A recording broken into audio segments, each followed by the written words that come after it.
হে আমার দিন দরদি বোনেরা, তোমরা আজ পর্দা করছো না। তোমরা ঠোঁটে লিপস্টিক লাগিয়ে, হাতে নেল পালিশ দিয়ে, মুখে মেকআপ করে, চুল ছেড়ে রাস্তায় ঘোরাফেরা করছো আর এটাকে ফ্যাশন মনে করছো। কিন্তু আল্লাহ পাক রব্বুল আলামিন তোমাদের এই ফ্যাশনের কারণে কাল কিয়ামতের ময়দানে ভয়াবহ শাস্তির ব্যবস্থা করেছে। যদি তোমরা বেপর্দায় ঘোরাফেরা করো, মানুষদেরকে তোমাদের রূপ দেখে আকৃষ্ট করো তাদের দিকে, তাহলে একটি ঘটনা শোনো, তোমাদের এই পর্দার খেলাফের কারণে তোমাদের কি অবস্থা হবে। একটি গ্রামে এক লোক কয়েকদিন যাবৎ একটি কবরের পাশ দিয়ে যাচ্ছিল। তার কানে গুনগুন করে আওয়াজ আসে, আমাকে কবর থেকে বের করো, আমি এখনো জীবিত, আমাকে কবর থেকে বের করো। তিনি এটাকে তার ভ্রম মনে করতেন, কিন্তু কয়েকদিন শোনার পর তার মনে একটা ভয় ঢুকে গেল। ভ্রম একদিন হতে পারে, 2 দিন হতে পারে, কিন্তু বারবার হতে পারে না। তিনি সঙ্গে সঙ্গে স্থানীয় মসজিদের ইমামের সাথে সাক্ষাৎ করলেন, তাকে সমস্ত ঘটনা সম্পর্কে অবহিত করলেন। এবং তিনি যেহেতু একজন ইমাম সাহেব, আল্লাহওয়ালা মানুষ, তার বুঝতে আর বাকি রইল না যে কবরে কোনো ঘটনা চলছে, যার কারণে আল্লাহ পাক এটাকে দেখানোর চেষ্টা করতেছে।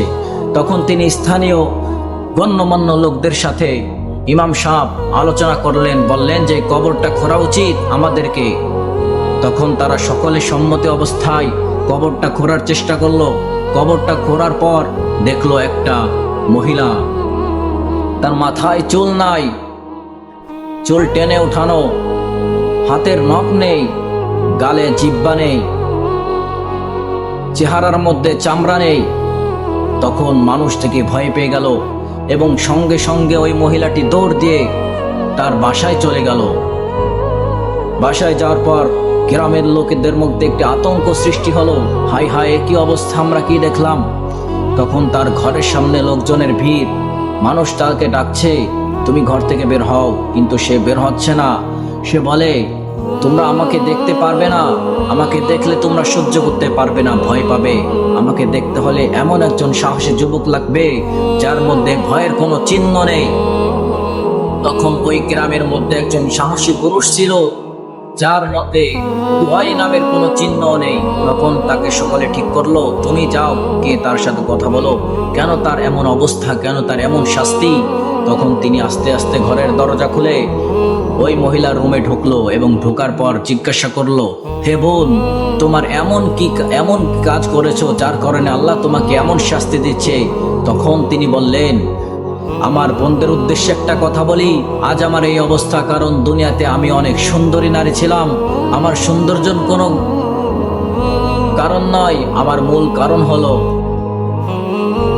এই যে আমার চুল দেখছো, আমার চুল নেই মাথায়। আমি এই চুল ছেড়ে যুবকদেরকে আমার দিকে আকৃষ্ট করতাম, তাই কবরের মধ্যে ফেরেশতারা আমার চুলকে টেনে টেনে উঠিয়ে ফেলেছে। আর আমার গালে জিহ্বা দেখতে, এই জিহ্বা দ্বারা আমি কথা বলতাম, যুবকদেরকে আমার কথা দ্বারা আকৃষ্ট করতাম, তার কারণে আল্লাহ আমার এই জিহ্বাকে ছিঁড়ে ফেলেছে। আর আমার মুখের যে অবস্থা দেখছো, আমি মুখে মেকআপ করে করে যুবকদেরকে দেখে আমার চেহারার দিকে আকৃষ্ট করতাম, যার কারণে আল্লাহ পাক রব্বুল আলামিন আমার চেহারার মাংস তুলে নিয়েছে।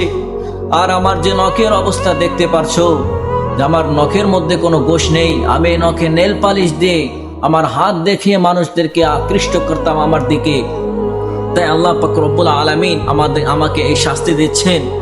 আমার ভাই বোনেরা, যাদের ঘরে তোমার বোন আছে, যাদের ঘরে তোমার স্ত্রী আছে, তারা সবাই সতর্ক হয়ে যাও। আল্লাহ পাক রব্বুল আলামিন দুনিয়াতে ছাড় দেন কিন্তু ছেড়ে দেন না। তাই আসুন আমরা সকলে পর্দা করি, পর্দাশীল হই, আমাদের রূপকে দেখিয়ে কোনো যুবককে আকৃষ্ট না করি। কাল কিয়ামতের ময়দানে ভয়াবহ শাস্তি দেখে আমরা নিজেকে রক্ষা করি। আসুন ভাই বোনেরা, আমরা সকলে আল্লাহ পাক রব্বুল আলামিনের ইবাদতের মধ্যে লিপ্ত হই, তার হুকুম আহকাম পুঙ্খানুপুঙ্খানুভাবে পালন করার চেষ্টা করি। আমিন।